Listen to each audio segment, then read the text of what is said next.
That's all it was. How much can you squeeze out of a lemon? Squeeze. 7 days. No. All right. Welcome, everyone. You want to suck that off? It is. It's going.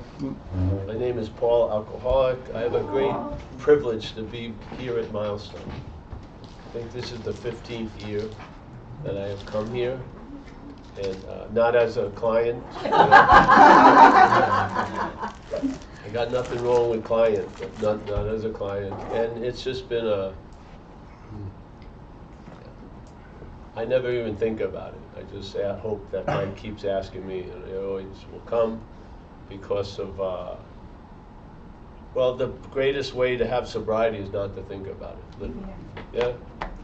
After, in the beginning, it's good to say yes to most requests. After a while, you get a break. But usually you get into the habit of saying yes when you're asked in recovery. And if you look at the situation, the diagnosis, one of them in recovery, we're going to talk this recovery, yeah. But the diagnosis is the problem resides in the mind. So, and the only thing you really seem to get in contact with as the mind is thoughts, really. Yeah, it seems to be. What's mind, You know what I mean? But the thoughts seem to be the activity of what we call mind. And those thoughts, you don't want the thoughts to have any say about your sobriety, obviously, because that's where the problem resides. So the problem expresses itself and communicates to us through thoughts, usually. Yeah, it tells us stuff. It overrides feelings quite a lot. And it'll tell you you're feeling terrible when you don't know how you feel at all. But, yeah. And so, to me, the great thing about recovery and the way of life is it's a way of life. You take suggestions, and if you take the suggestions, there'll be a point where they turn into habits. And an action that is a habit is an action without thought. Yeah? So now you have a better insurance policy for your sobriety because you're not introducing the problem to the solution. Yeah, there's a clear thing. So you're right now, many of us are in the habit of being sober. I don't think about drinking or using for a long, long time. The urge that was fucking like a radioactive isotope has been used for something else. I mean, it could have lit the whole city of fucking Dover, pulsating. Have to do something, and I'm going to speak more like what it's like today, because I don't want to tell the story, and then try to get to some principles. But what it's like today is that the way I could capture it in a large statement would be just traveling lighter. Yeah, so traveling lighter. Now, my idea of traveling lighter when I was traveling heavy was that everything would go my way. But that's not how it's panned out. How it's panned out is whatever life has had in store for me and will have in store for me, I've watched that I have been able to face life successfully and travel lighter through it all. Yeah? And really with no thought or effort on my part, which is awesome. And I've observed this for years and years and years.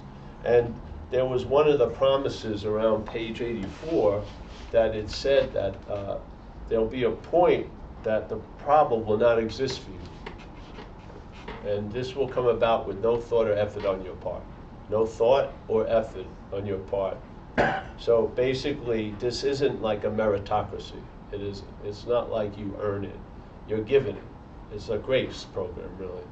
And you usually get a whole lot more than you could ever imagine producing by doing. Yeah, a whole lot more. You put $1 in, you get $10 back usually. It's a pretty good deal. A little bit of interest can go a long way in this program. A long way, a little bit. Just the tiniest little thing can light a fire. Yeah. So, where was I? Oh yeah. So, the problem does not exist for you. That's fucking a nice way to go throughout the day, every day. The dilemma with that, because you don't have so many crazy, calamitous things happening, you have to become a connoisseur of what's absent in a way. So you still remember, and it's nice to go to meetings because you'll get a current event, at least share about how it could be, and then you're not near that, and there's a lot of gratitude, and then a lot of honor. and or for whatever is doing what it's doing and keeping me from that condition that person's sharing. Yeah. So, but most of what's happening now, we're absent of stuff. I'm not doing any of the shit that used to, you know, there would be a joy when you were released out of jail. But to have that joy when you're released out of jail, you had to get arrested. And, you know, the payoff cost ratio was off a little bit. So I'm going to get a payoff. I'm feeling great. I'm out of jail, but I had to go to jail. It's not a good deal. So, I mean, I'd rather have contentment like an ongoing basis. And this is what AA says it's going to work at, or really, if you stay with this program. The first thing it promises is that the insanity that precedes the first drink is going to be replaced with a sanity. And therefore, you're not going to drink or use, and then a lot of stuff's going to be academic, because you're not going to need the numbers of the rehab or anything like that, because you're not going there. You're not drinking and using. Yeah, this is really good space. And a lot of people, I like to call it, like they say in the book, abstinence. An abstinence, but it's not like an abstinence like you vow not to eat any chocolate cake. You're just not doing something. You're not. It's not a vow. It's not. There's no gritting teeth. You're just not doing it. But there's a wisdom there that house that you have a run in and you can enjoy all of the rooms. That old dog is still here, but it's asleep. Yeah. So it's best not to tease the dog, because if the dog wakes up, it's going to be the runner. It's going to run the house. Yes. Yeah. So some people start playing with shit, you know, after years because boredom or whatever, and you don't want to wake that dog up, because I've seen many people come back at 20 years, and they are so fucking surprised that the urge to drink is there. They're just mind-boggling. They cannot believe it. They're sitting here. I am so uncomfortable at this meeting because I want to have a drink, when they've been freed from that for fucking years. Yeah, so I have only when you're experiencing that it doesn't exist for you, there's still a wisdom that it could exist for you. Yeah, yes, and you're no different than other people in that sense. So, but I felt with this program that, oh, this is great. It's like having a little fireside chat. See, I see that if you really want that problem not existing for you to stabilize, I truly believe the best, clearest way is to see that the problem does not exist as you. Yeah. And when the active addiction has you, it seems to have you as you. Yeah. There's no discernment that its thoughts aren't your thoughts. It's not really given. The system doesn't reveal itself. So when you're listening to this one system, you're going to believe that's all there is. But I humbly believe that alcoholism, or whatever it represents, it's a non-thing, parasitical movement. It is foreign to us. And I feel the whole basis of real relief from it is recognizing that.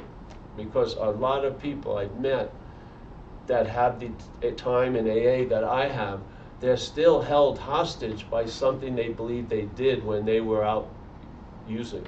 And I humbly believe they did not do what happened when they were out using. That something was using them for transportation. And yet, this one stubborn idea that they're the doer of anything, no matter what, is still got like an umbilical cord from the past stuck to them. Yeah. Yeah. But if you're not the doer, and I humbly believe you're not, there has been so many examples in my life when I was out there. And then when you come to AA and you see that you basically thought like everyone else that's in these rooms and felt like everyone else and did the same fucking thing, there is a suspicion that it wasn't yours.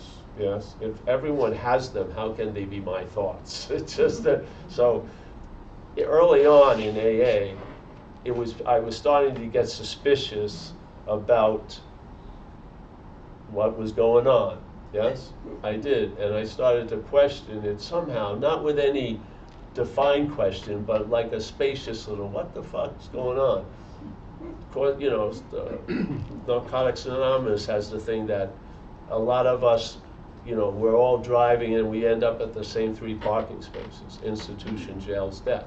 That made me, that triggered a curiosity. Why are all this uniquely separate, different cars driving to the same fucking place? Yeah? And everyone has a story of being the personal driver, and then it says in the book itself that we're driven. And I don't think you can be the driver and be driven. Yeah? I would say you're more the car if you're driven, and less the driver. And does the car go to jail when you and I go rob a bank? No, it doesn't. Did you get to the bank through the car? Yes, you did. But does the car go to jail? No. It was driven to the bank. It did not rob the bank. Yeah? So I humbly believe, and for the years it has not been disputed, at least what from people I've talked to, because a lot of people have talked to me about this. Don't worry. A lot of fucking people have talked to me about this, and none of their arguments, they would tell me in the book, when it says self and us, it's the same thing. I give me a fucking break. That's not true. They say, oh yeah, when they go being convinced self has to manifest various ways, it has defeated us, they're talking about the same thing. I said, there's no fucking way. I grew up in America. I've listened to English since I was a kid, and there's no way self and us is the same fucking thing in one sentence. Us is different than self. Oh, no, it's the collective self. Give me a fucking break. No, we have not been defeated. We have been defeated as a collective, but we have been defeated by a singularity. One parasitical movement with limited traits, easily recognizable because it overplays its hand fucking constantly. If you give it an inch, it's going to take more than a mile. Yeah? And it shows itself. It can't help itself. It'll just fucking overdo it. It could have lived in the camouflage safely, but it just says, fuck, a little more. This gives you a little more fucker. And then hopefully with the right understanding, you'll recognize it. Something is driving me. And it's driving me comes with an audio narrative that I'm the driver. Yeah? And I'm just in a trance while it keeps driving me to places I don't want to go. And this is the dilemma of powerlessness. I think I have power when I don't. The power that was available to me has been given over to it, and it's playing God with us. Yeah? And then when it says in the big book, when I first heard it, it says a very important statement in this Book of Recovery. Book of Recovery is in time, and it's a linear process, in a way, 12 steps. And so when you hear the word first, it's more important than next. Yeah? So it says, first thing it says, above everything else, you must be rid of this selfishness, or this idea of self, I feel. And then it says, first, in this game of life, first you got to quit playing God. And then there's not a giant dissertation, it's a simple sentence. It didn't work. It doesn't work. That's it. They don't explain it. They just say it doesn't work, you got to quit playing God. Now when I heard it from this occupation of self, I thought I had to stop playing God. So I felt when it said quit playing God that I was the one playing God. Now I do not believe I'm the one that's playing God. I do not believe it. I fervently do not believe it. I believe the head infected with alcoholism is playing God. And the idea of quit playing God looks different to me now. Quit playing God doesn't mean the playing God stops. Quit playing God means you lose interest in the playing God. Yeah, the playing God keeps going on. But now the radio, when it was up 10 volume, is now on 2 volume. Yeah, and at this point, one of the biggest aspects of playing God, it gets taken away from it, which is GPS.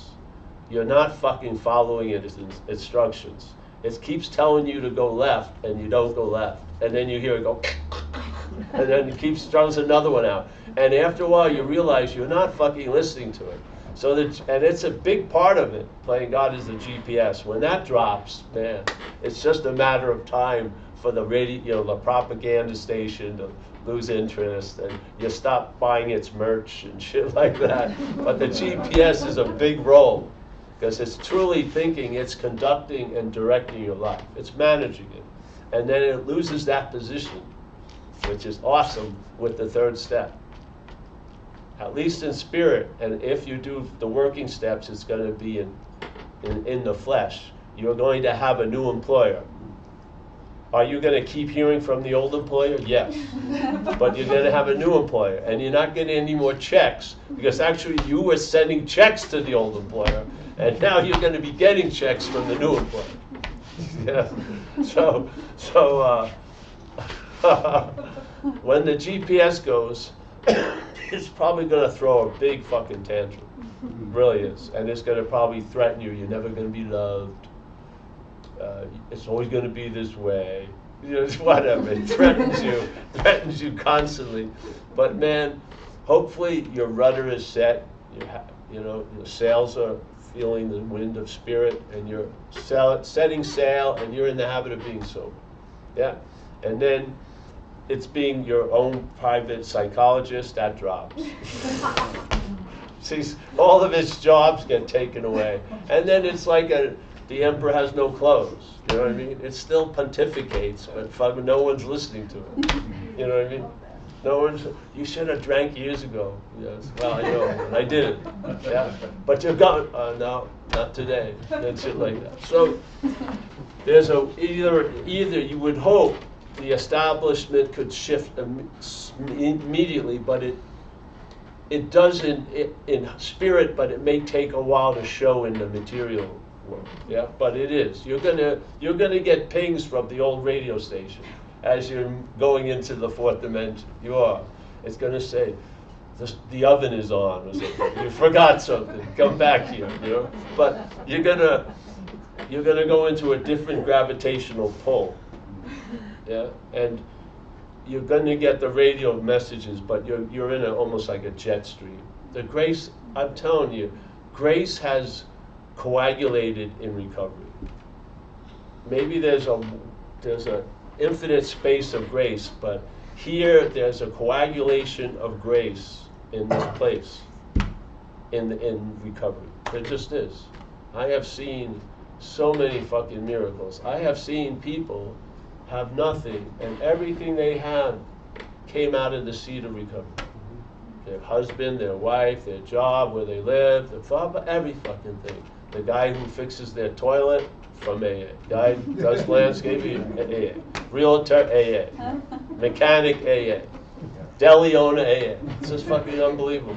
I went to this one time I was in India. This blew my mind. I was in India at a guy named Sai Baba's. He's passed away now, but a great teacher in Indian Hinduism, right? So I was in India at his place, and there was 10,000 people there. And he had every day he would come through this indoor-outdoor pavilion, and he'd walk like at 7:30 in the morning, 5:30 through the people, yeah. And it was, and I would usually get to one of the well-worn ways he walked, so I used to see him a lot. And then he'd walk, and when you came there, you have to take off your shoes, obviously. So there's 10,000 people's shoes outside. And then there's, yeah, we're all in there. And so one day I decide I'm not going to sit near the thing, and I'm leaning against the back wall, and there's an Indian guy, obviously a lot of Indian people. He's sitting next to me, and we're just sitting there. I didn't talk to him at all, just sat there. And then the thing was over, and I started walking out, and he walked out, and his shoes were right next to my shoes. So I said something to him, and I said, "Where are you coming from?" He says, "Oh, I've been at this Narcotics Anonymous convention in Bombay." I said, "What?" I said, "I'm in AA." He said, "Oh, wow, there's a couple of us here." So I had met all these people in AA at the fucking Sai Baba, because his shoes were next to mine. 10,000 shoes. His shoes were right next to my shoes. Blew my mind. It didn't blow my mind, because I come to expect it now. And I do. There's grace. There is grace. And why? it's just self-centeredness to think that your sail can pick up the grace. Yeah. The grace isn't, there aren't chosen ones. There's a giant space of grace. If your sail gets rigged and you're facing the right way, you're going to get blown into recovery. Yeah. And for me, it's never failed for 36 years. I've just been being blown in that direction. And I mean, I don't think at anything about it. I'm not doing almost anything to maintain it. I just have a habit of being awake. And you know what? That's your natural state. Your natural state is awakeness. Your natural state is not a thinker, a doer, a feeler. It's awake.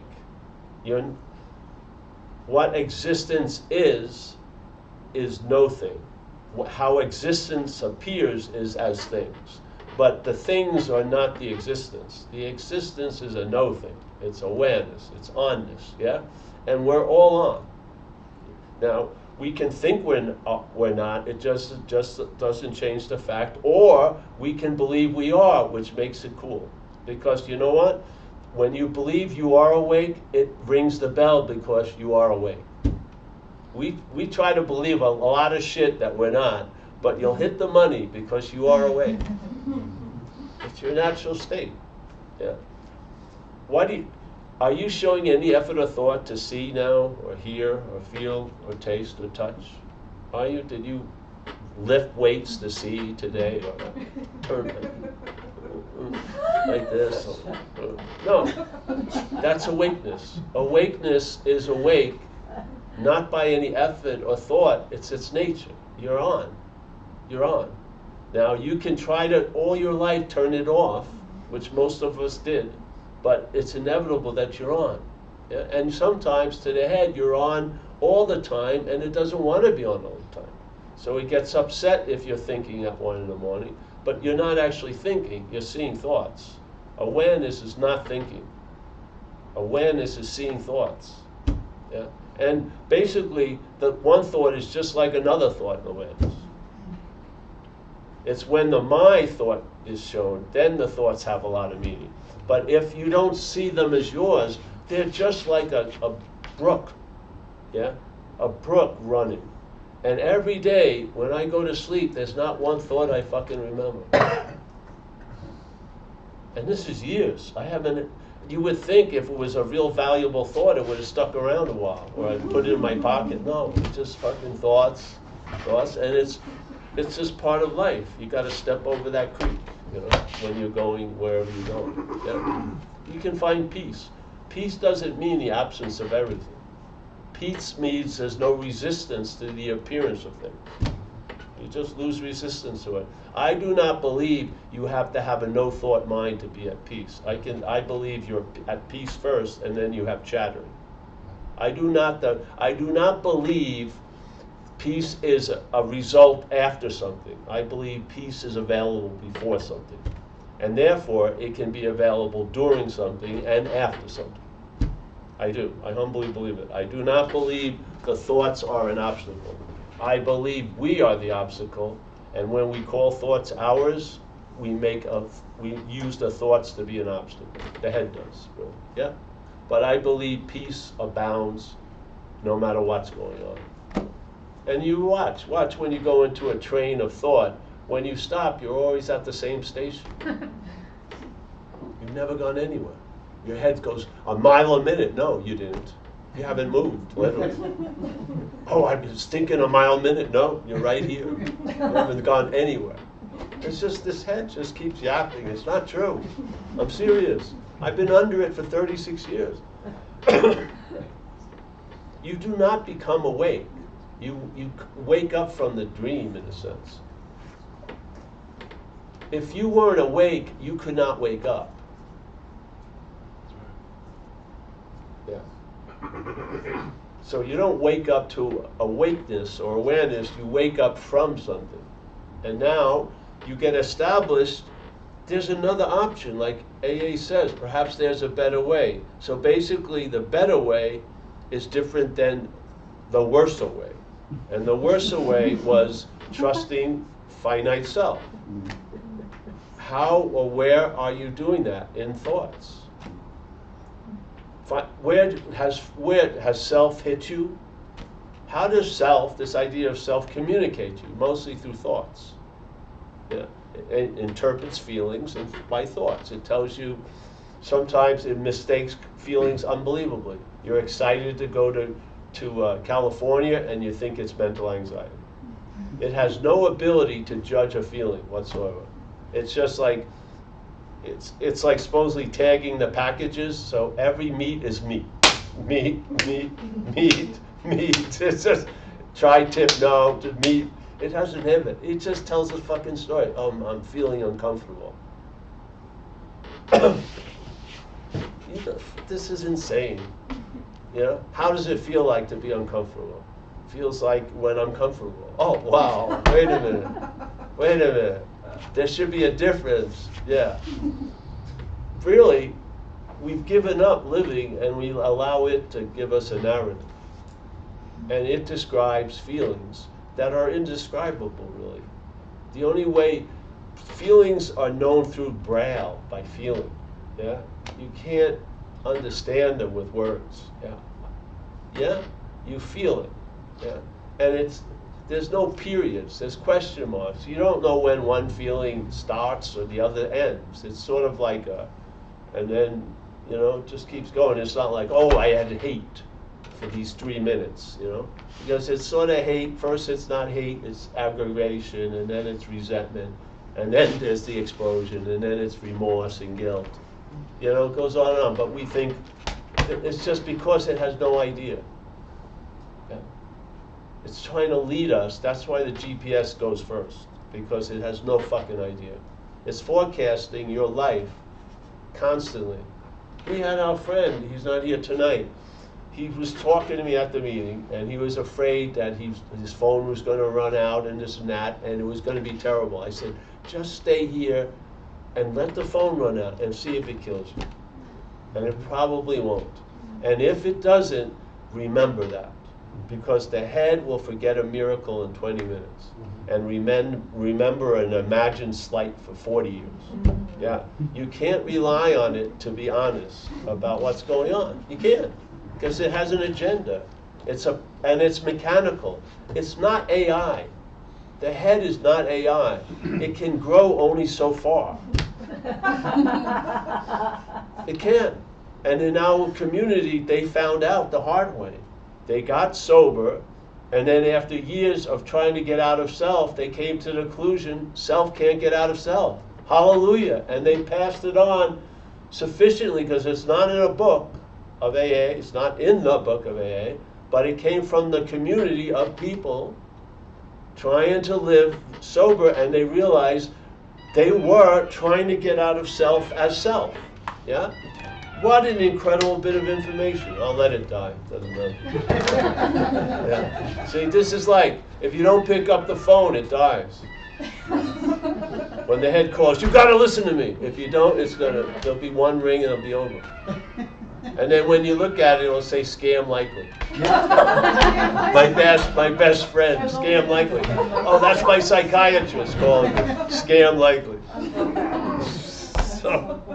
So, where was I with this? Where was I? Does anyone know? See, no one knows. Oh, the head. Oh, the head. Yeah. Mind you forget the miracle. So isn't this trippy that quit playing God isn't quit playing God as I thought? It's losing interest in that which is playing God. Wow. I had no idea. I thought, when I heard quit playing God, it sounded like an order. It sounded like I have to do something else. I've got to quit playing God? No, it's not. You don't quit playing God because you're not that which is playing God. You quit playing God by losing interest. Yeah? Beautiful. I didn't know that, but it came over years. Because it says in the book, this power is going to constantly reveal stuff to us. Yes? Constantly reveal. So you have an open circuit, and it can download whatever it wants. Yeah? And this is what happened. The first time I ever used the word parasite, it was because I was called to go to a meeting in Petaluma, California, a noon meeting. And I was sitting there, and all I had is the desire to communicate to the people. from the same tribe. And then I just saw the image I had when I saw self as foreign to me, that it was like a parasitical movement. Then it triggered people fucking arguing with me. Well, it's not a thing. And I said, I know, I said a parasitical, on and on, but whatever. I didn't care. It's not a parasite, it's the imagery. The imagery worked. And it allowed me to have a sense of foreignness. And if I'm not that, what possibility becomes available? I can be free from it. What kind of possibility do you have when you're taking yourself to be it? You're trying to be free as self. But if you see it's not you, the possibility of being free from it becomes available. And that's what it was like for me at 7 years sobriety. The thing finally switched. I was reading page 64. I ran into this sentence you use quite a lot if you're working on a fourth step inventory or workshop. And it says, being convinced, which is one of the big statements in AA, which is one of the requirements to listen to what's going to be said, is a certainty of the conviction of what's being said. So it says, being convinced, self manifested in various ways. Yeah? Incredible statement. All right, being convinced, self manifested in various ways is what has defeated us. Yep. It says if that's the case, we're now going to look at its common manifestation. Its doesn't mean you. Its means self, as way I interpret English. Okay? So its common manifestations. The first one is resentment. Listen to how people in our community talk about resentment. They talk about it as mine. You don't need any more evidence.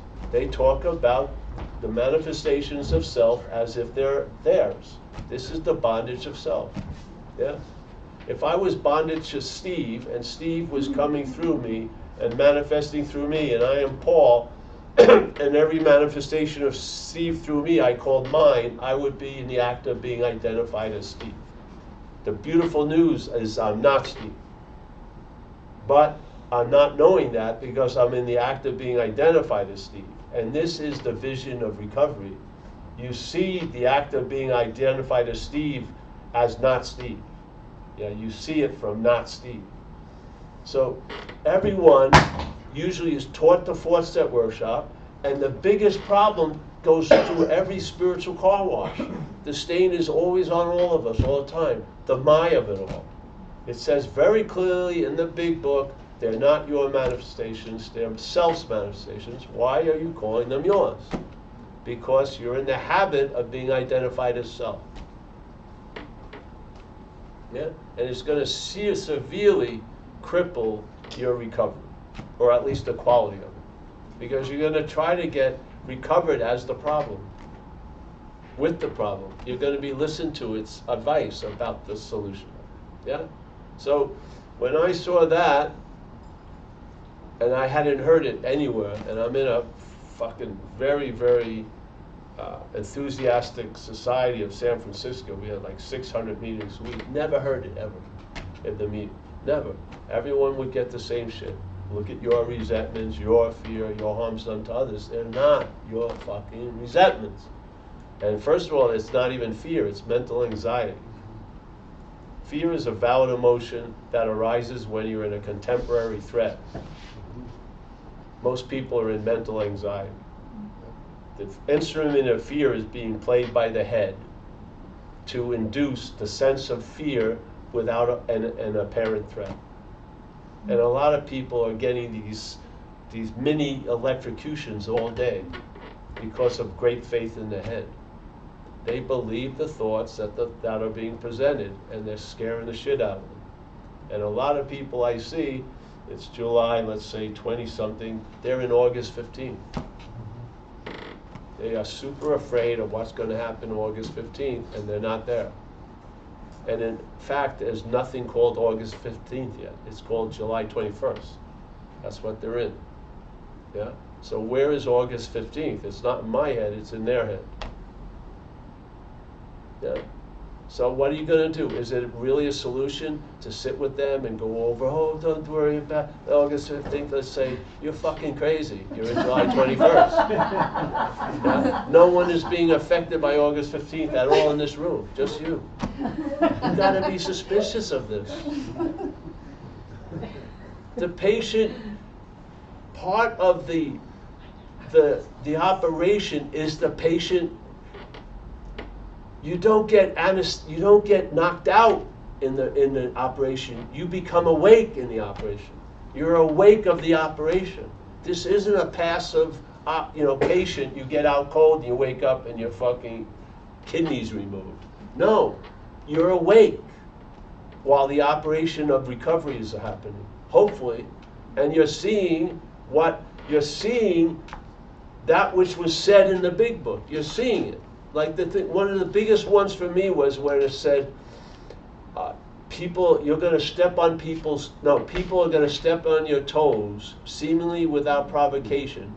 But invariably, you'll find, if you look into it, that you made a decision based on self that put you in this position.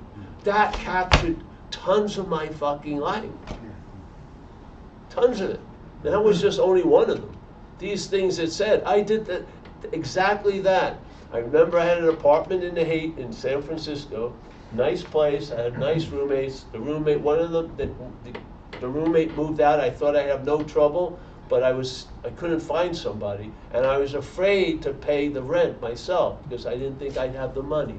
So there was some guy I knew that had come out of a program named Paul, and I knew I shouldn't fucking let him move in, but out of this fear, I made a decision. And then he moved in. And what happened is he met another lady he knew in the rehab, came out, and they had one of those relationships.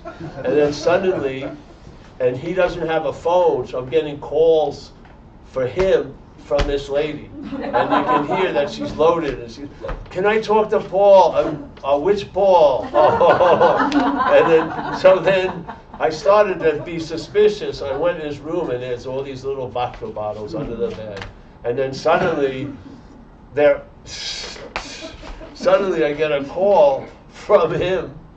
He's in the East Bay, and he sounds like he's in a fucking one of the levels of hell. I can hear, oh, and he's going, Paul, can you please help me? And I get, oh, and I can hear this voice going, get back here. I'm going, fuck. I decide to go. I should have went with two, like they recommend, 2 people. I had an old fucking 56 Oldsmobile. Get in there, drive to the place, the door's open. But I'm afraid to go in. So I'm calling in. I go, Paul, are you in there? And it sounds like they're way far away. And he's going, yeah, come on, get out. It takes him about 10 minutes to fucking come out, and he only has one shoe on. I said, fuck it, I'm not going in there. Get the other shoe. And it's like, I felt it needed to have like a cord, when you're going over Everest and you gotta have it connected. I needed a cord so I could pull him out. I'm out there, 10 minutes later he comes, and I drive him to the lowest denominator detox. It's not there anymore, San Francisco, called Ozanam. And they won't let you in unless you're loaded, and he was loaded. So he was definitely getting in. And on the first floor, all they have is mattresses.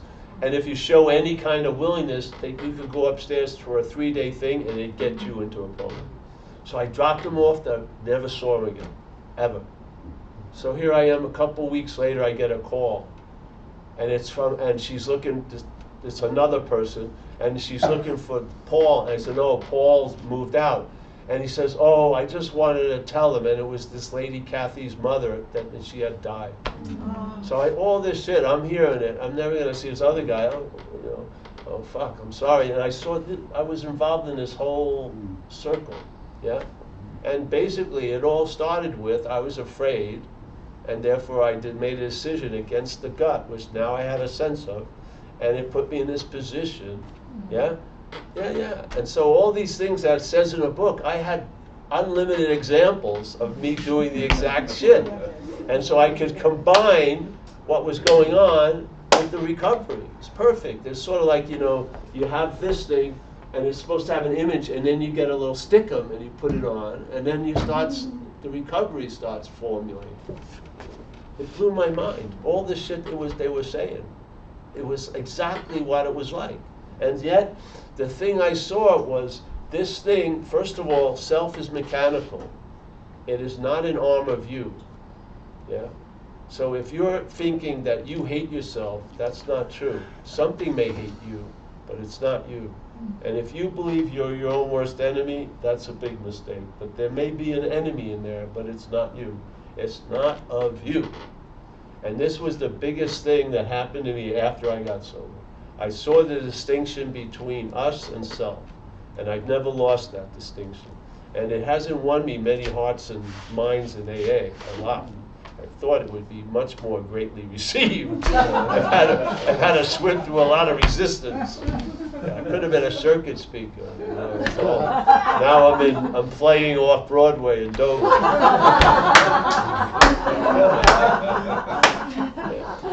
could have my chance. I had to say that. There's no self, no, whatever. But it doesn't matter, because if they were happy, joyous, and free, maybe I'd listen to them. So I would. But I don't care how much time they have. If it's not quality, I don't give a shit. And I don't want to live with that umbilical cord still stuck to the past.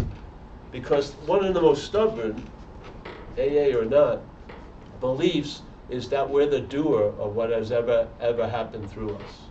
Yes? It's a stubborn idea. And I'll tell you, active addiction stretches it to a breaking point, which is one great quality of it. Because you'll be driven to do shit that you would never have come up with. Yeah? And the shit that you're driven to do that you would never come up with, tons of other people were driven to the same shit and they would have never come up with it. So after a while, the suspicion that there's all of us aren't being defeated by all of us, we're being defeated by something that takes us all over. And it's not different in every person. It's the same fucking thing. It may express a little bit differently because of the uniqueness of the people, but the parasite is not unique. It is just one movement. It has its intention, it has its pattern, and it has its end game. And it's not good for you. I haven't seen many 50-50 deals with a parasite host. It's usually parasite wins, host loses. So, but when the host believes it's the parasite,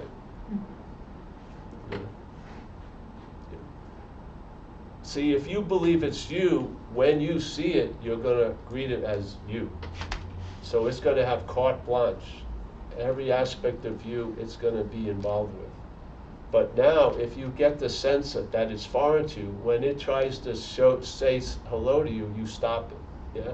And usually what I do is bring it to 6 and 7. Yeah? To me, 6 and 7 are the most work steps. Not right now, I'm in a lull because nothing's happening. But when shit occurs, and I see alcoholism in all of its lovely appearance, I immediately say, hey, I'm entirely ready for this to be reconfigured. I don't believe you can destroy energy. I think the head has given form to energy, but I think that form can be broken and the energy retrieved, and I think that's what 6 and 7 does.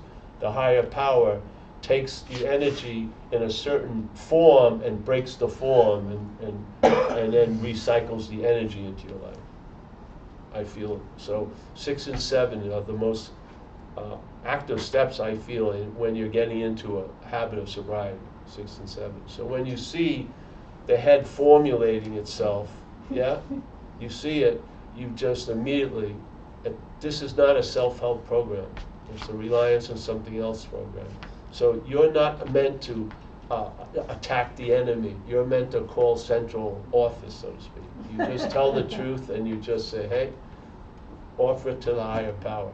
And then what happens is the old stories that you've been held by are going to be turned into new stories. That's the beauty of it, yeah? The paper will be recycled, yeah? There's a good leather cover, it's going to be recycled. It's going to be put to much better use than all your fucking stories. Yeah. And there'll be a blank on the author page. No, it's not your stories. So, yeah, that's what happened. I got this little idea, come in, I had a platform because I was doing 4-step workshops. But now people are coming in and they're going, this ain't a 4-step workshop, because we weren't writing or anything, because I was fucking alive with this possibility. And so it turned into satsang, truly. Truly. And then people would come in who knew the Course in Miracles. They go, did you ever hear the Course in Miracles? I said, no. Well, you're talking from the Course in Miracles. I said, okay, let me see the Course in Miracles. And I go, wait a minute. Now someone's saying, do you ever hear Nisargadatta? No. Well, you're fucking talking like Nisargadatta. All right, far out. Yeah, but the 4-step workshop became a satsang. Really. Because I truly believe, and still do, that if you don't see this move by the head, you're going to be looking from the move by the head. So if you don't see self, you're going to see as self. It's not self, really. It's only selfing. But if you want to know how I see it in time, this is how I see it. Here you are. Obviously, we have a statement in AA, conscious contact, yeah? So I believe that's the state we are all in. We're in conscious contact. Some of us may be unconscious to that, but we're in conscious contact.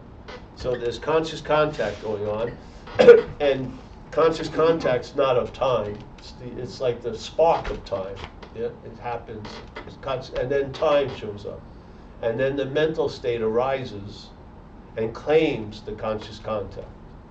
How does it claim it? It uses it to tell a story. So when they're seeing, it says the seeing verifies there's a seer, which it doesn't. Seeing does not need a seer. The seer needs seeing. Yeah. There's plenty of seeing without a seer, I'm telling you. But there's no seer without seeing. So seeing, which is actually happening, is used to say there's a seer, which is not happening. Yeah? Hearing, hearer. Feeling, feeler. Tasting, taster. Smelling, smeller. Thinking, thinker. Doing, doer. Yeah? And what happens is the doing and the thinking and the feeling and the seeing and the smelling, which is life happening, is now preceded by a noun, and now life is happening to me, which the noun was produced after the verbs, but is now placed before the verbs, and now you have tons of guilt and shame for shit you never did, literally. Because everything that now is doing, you are seen as the doer of. Even when you're occupied by a nasty alcoholism or addiction, and you're driven to act certain ways that you did not come up with, you still feel like you were the doer of all that. And now you're bound to the guilt and shame, even though it's 40 fucking years old. You're still bound to that guilt and shame because you did it. And this is the point. This is the point of recovery. To see your role in things, but when you see your own things, you're going to see something else's role in things, and I call it self. And you're going to see self was the biggest doer of all the shit you did while you were out there. And this is what stumps me. We said it last night. This is what stumps me, and what it shows to me is there's an active obstruction of something in all of us, which is many of us, once we get into AA and start feeling some results, we have no trouble recognizing something is doing for us what we can't do for ourselves. And then we have a lot of gratitude, and we honor, and we move to serve, because something has struck me sober, something is keeping me sober, something is doing tons of stuff for me that I could not do for myself. Gratitude, everyone's like a duck to water. It pretty goes easy. But why isn't that applied to the lower power? What about the old employer? Didn't that do a lot of shit through us that we would have never done by ourselves? Why aren't we giving it that credit? Why aren't we taking all the blame? We give all the credit to the higher power, but we're taking all the blame for the lower power. That seems fucking strange to me. And I think it's manufactured. I think it's a manufactured obstacle the head does. It's the exact same thing. Something came through, did for me, something came through me. Completely different effects, but it's the same movement. I recognize the one movement and I throw great gratitude for it. I'm not seemingly recognizing the other movement, which seems to be much more obvious because it was fucking horrendous. I never had anything near the idea I ended up at 1 o'clock in the morning when I went out. I did not. I wasn't out, I'm out to kill. I wasn't out to, I wanted to fornicate and get loaded and have fun. Yeah, I did. Something is blocking. See, this is why I believe people leave at the 4th step. Because I do not believe people have trouble with inventories. We're taking inventories every day on everyone else. We see them in 1 second. We do an inventory. Then it's, it's like fucking months. There's something suspicious about that. I believe the parasite's blocking you off because it knows if you do a 4th step column in an inventory and you see you're rolling things, you're going to see it's rolling things. You are. Without the right understanding, you may call it all yours, and then like that man spoke about last night, the feeling of it is actually is powerful. But if you hear an understanding, when you feel it's all yours, you're going to see it wasn't all yours. That self was the doer of most of these actions that you've been crucifying yourself about. To me, this is relief and freedom. And it's completely connected to the exact nature of the wrong. And I humbly believe 2 things. The exact nature of the wrong is mental and foreign. It's mental in origin. It's not in the elbow. It's not in my plantar fasciitis, whatever. It's in the mental processes, and it's foreign to me. And it's allowed a lot of peace and freedom. It blows my mind. And therefore, we've been sharing this for 30 hit me pretty strongly. What was that? 29 years ago. And I'll just keep coming 29 years if I can. Because it's the thing that was in communicating to me, I'm not talking with language, told me if you don't see this, you're going to be looking from it. So I have never left. I mean, even in non-duality, there's nothing new in non-duality. It's just a fact that disputes the misunderstandings that we live by. It truly is. And so, same thing with non-duality. We never talk about the void and the all celestial space. We talk about what we're not. Because if you don't talk about what you're not is going to be the one that's thinking it's going to go into the void and da da da. So it's all negation of an imagined state. And then when the imagined state gets negated, the original inherent state becomes fucking obvious. Not to you, but as you. Yeah. Then you see the you as this like a fucking an asteroid when you're looking out of a space capsule. Yeah. You don't see it so. If you're so close to something that you could see that you're not seeing it, you're looking from it. And so this is about, let's forget about self-knowledge. It avails us nothing, but knowledge of self is very valuable. Because you're going to realize you're not it. Yeah? And you will definitely not spend another second trying to be free as it. You won't. Your freedom will be an inherent condition. Without anything to have to do or go to or maintain. You are what you've been looking for. What's looking, not who's looking, but what's looking right now, which is the awareness, is what we have been looking for. So hallelujah. Oh, I have to break the news. You're never going to find it. And that sucks, but you are it, which is great. It's great. It is. It sounds like it sucks. Oh, I'm never going to get it, but you are it. What? Yeah, that's a good point to end it. Yeah. So now it's just been rolling. 36 years of sobriety. I'm in the habit of sobriety. Never think about shit. But the whole point to me, the great miracle, was the urge removed. Because I had never said no to an urge mostly in my life. So I probably, if I had urges, I'd probably follow them. But it took the urge away, which no human power could do it. So if no human power could do it, then the power that's available is not human. Yeah? It may appear through humans, but it's not human. Yeah, and to me, I think we are a spiritual condition. Yeah, and I believe being a spiritual condition is the highest form of maintaining a spiritual condition. I do. Trying to maintain a spiritual condition as a physical condition is a lot of fucking work. Yeah, trying to graft spirituality will fall off the skin. It just doesn't stick, you know. But maybe you're not a body.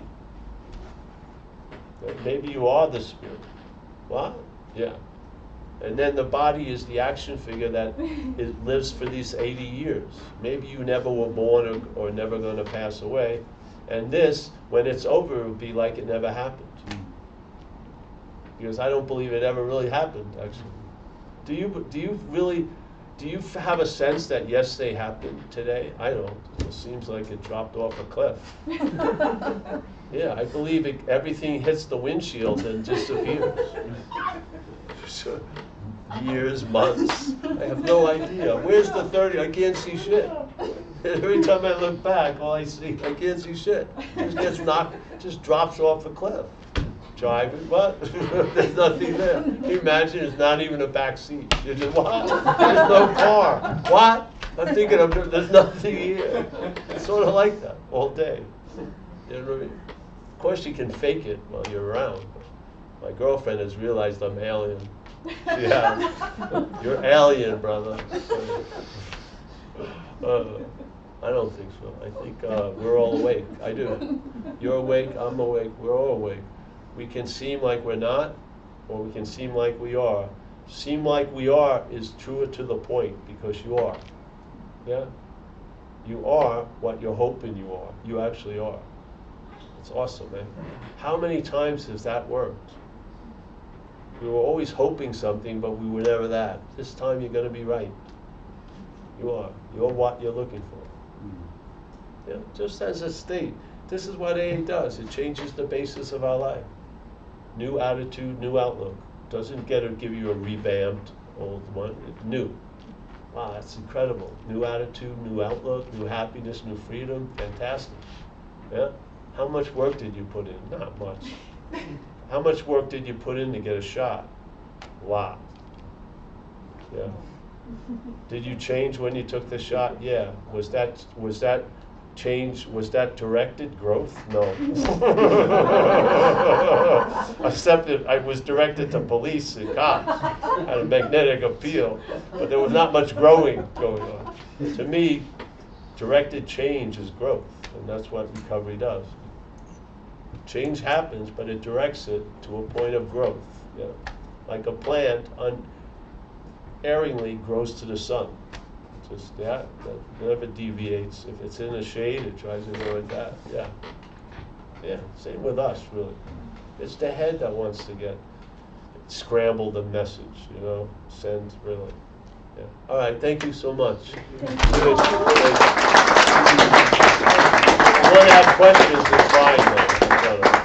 Just want to sort of end it, this week extravaganza. I need to disappear for a few days. So. Hi, Tim Alcoholic. It's not so much a question as like, so there's something I noticed in AA years ago where when people talk about their past, they very commonly say, you know, I was a piece of shit, I was a piece of garbage back then, blah, blah, blah. And I noticed it's sort of like a habit in AA for people to talk that way about themselves in the past. And I used to do it too, right? I even did it when I was making an amends to my niece. I was like, I was a piece of trash, blah, blah, blah. And it didn't sit right with me. I don't feel that's true. Yeah. You know, right. So what you're saying, I'm fully on board. And I think people in AA might give you a hard time because they're in the habit of speaking of themselves as yes, of course. Yes. Yeah. So it's just an observation. Yes, because you run into stubborn programming, and one of the most stubborn, because I speak on other things, yeah, and so I've watched a lot of audiences for years, and one of the most stubborn ideas is that you're not the doer, because if you're not the doer, then whose life is it anyway? That's very scary for the head. So the most people get uncomfortable at any talk I've given is when you're talking about the personal doership. So the programming is very, very, very built on you being the doer. Yet we're examples of some outlandish doing.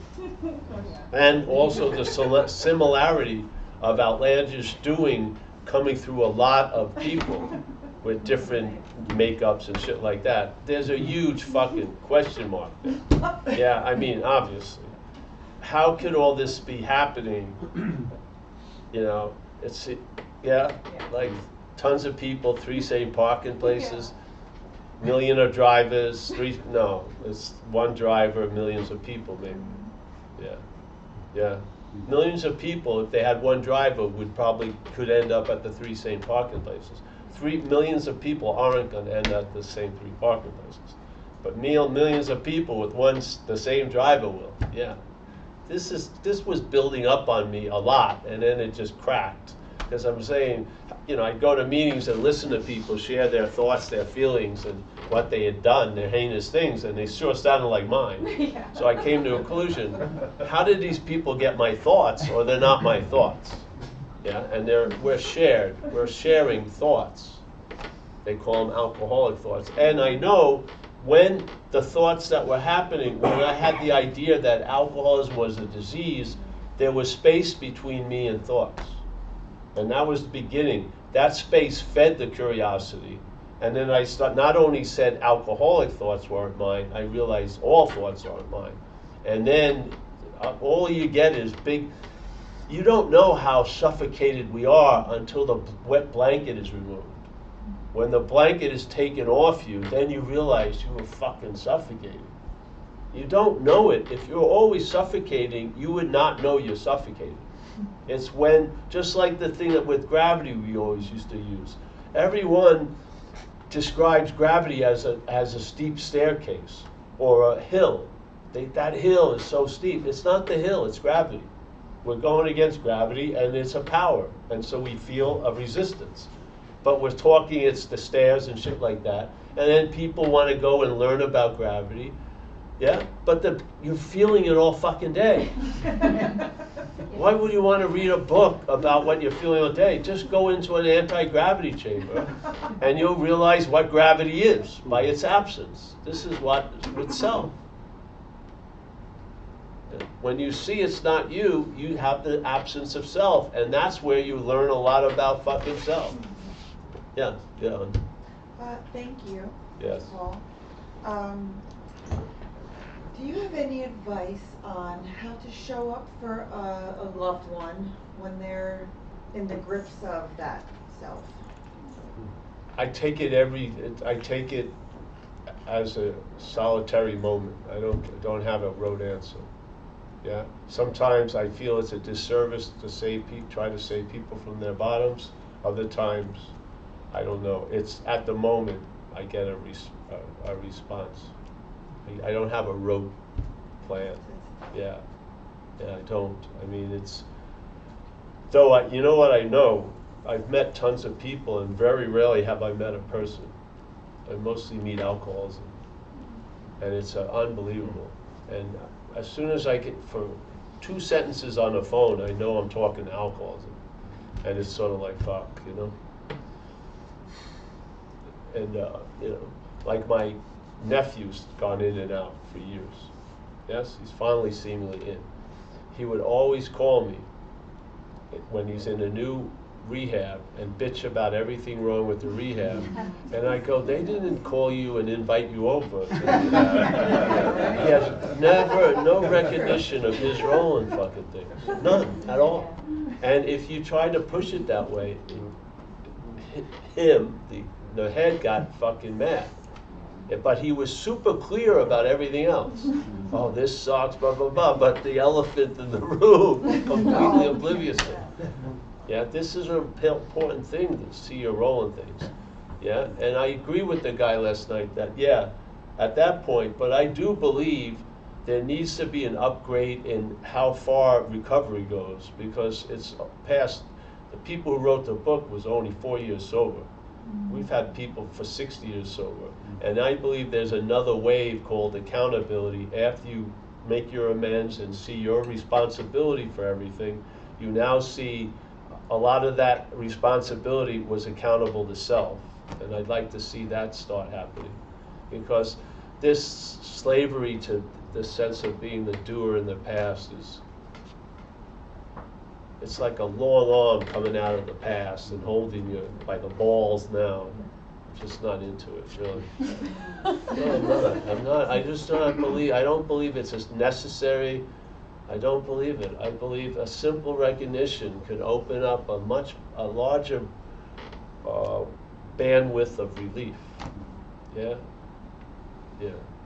There's so much problem concerning the solution. Yeah. Yeah. This problem that you were the doer no matter what is a big problem concerning the solution. Because it's obvious you weren't in charge when you were under the influence. It's obvious. I mean, even if you didn't even go that far, like us, who've gone very far, it's fucking obvious. I mean, there's no way I was looking to go on all fours and think lint was cocaine. I didn't even have knee pads. I wasn't prepared. I would have brought knee pads if I would have. I'm going to be on all fours for sure. 11 o'clock, I'm sure, get the magnifying glass. No, I was totally unprepared. Suddenly, oh yeah, you did that. No fucking way. You can torture me. I'm not going to say yes to that. I'm not. It has no truth to it. We were taken over, and stop taking the whole fall for it. You fucking suffered enough. Why suffer 30 years later? Yeah. I totally agree, because sometimes when I think about like the stuff that happened in active addiction, it just seems like it was a whole other life. Yes. And it's shit I would never even would come across my mind, and then I'll randomly have a memory of some strange, bizarre thing that I did, and it's like, wow, that actually happened. I know. It's just Yes, like isn't a it? totally Yeah. different life. Yes, because it was. It was the life of the parasite. Yeah. We had a joke, I forgot it just came up. There's every year the parasites have a convention, and they're fucking drinking champagne. They're so fucking successful. Look at what I made this idiot do, and he's in jail taking the fall for it. And they're getting raises. You're promoted. You've done such a job with that whole family tree. Fucking great. We're gonna give you the whole lineage. Woohoo! You got a big new section. You got all of California, mother. They keep winning, and winning. They're just killing us right in plain sight. And the one who's getting killed doesn't even know there's an assailant. That's fucking mind-boggling to me. It is. And all it needs is, I humbly believe there's a knowledge of it already. All you need to have it maybe triggered. It's sort of maybe asleep or something's keeping it asleep. And this is why I feel repetition is helpful. And this is why we're here for 16 years, 15 years, and I'll keep coming back because I want to trigger the same thing because the relief verifies the message. I was way up the ass of self, with this life. I mean, way up. I mean, there's a value when something lets go too far because it shows itself. A parasite will really reveal itself. It always overplays its hand. And I mean seriously. And I would match a 10-day cocaine retreat with all these other spiritual retreats. If you don't get killed, you're going to learn a whole lot. I swear to God. It may not be valuable then, but years later, you have seen the beast from head to toe. You have. And now you can call it not me, finally. Because it really comes out. It can't help himself. It's like when those videos when they have the dogs and they leave them, there's a chicken there, and there's a husky and a Labrador, and they have a video, and they're trying not to eat, but it's, they're gonna fucking eat the chicken. Yeah. That's like, yeah. So I'm happy to be here. Nice to see you and I saw you. You wanted see one of the joys of coming to Milestone. I'm not here all the time, so it's like time delay, and you can see the growth of people if you come back like twice a year. So there was a guy like you I saw, and there was this guy who now the yoga teacher, and the one that used to work there with the dreads, and Carrie. I saw them, and they were just they were just new like you, and I just had a feeling. So they were getting it, and so I would keep my eye on them and stuff, and I'd hang out with the guy, the yoga guy, and Carrie used to pick me up all the time, and she would talk about wanting to go to Thailand as if it was never going to be a possibility. Then she's been there for tons of times now, yeah? And I just pegged them. I knew they were going to keep getting it. The same with you, my friend. So you feel it, and man, what a joy to have. Even if it's sort of like, well, I hate to say it, like spiritual ejaculation, you know, the sperm. When you see one of the sperm reach the egg, and sobriety is conceived. A lot of the sperm don't make it, but I would say you made it. Conceiving of sobriety and birth. It's awesome. Millions of sperm, only a few make it, but there is it. There you go. So, all right, well, thank you so much. Thank you. Thank you. There's shirts if anyone wants, there's books, and I actually have some nice Zen Bitch Slap decals. You can put it on your water bottle, your car if you have one, or your polkas or whatever. Slap on the side of the Oh, your shoes. big one. And I don't know what we're gonna do. Thank you. We'll talk to Mike. All right.